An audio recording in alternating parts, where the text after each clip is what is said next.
Once the SPLA audit begins, your goal is simple. Control the process, protect your position, and don't make it worse. First, assign a single point of contact. All auditor communication should flow through one person. This prevents offhand comments or inconsistent answers that could cause issues later. Second, use your grace period wisely. Most audits don't request data on day one.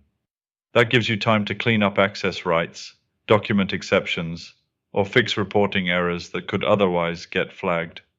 You're not hiding data, just preparing it properly. Third, use your tools.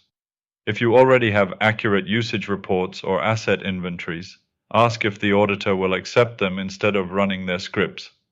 They may want validation, but it keeps you in control of your environment. Fourth, track everything.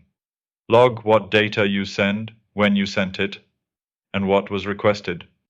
If anything is missing or misunderstood later, you'll have the timeline. And remember, you don't have to agree with every assumption.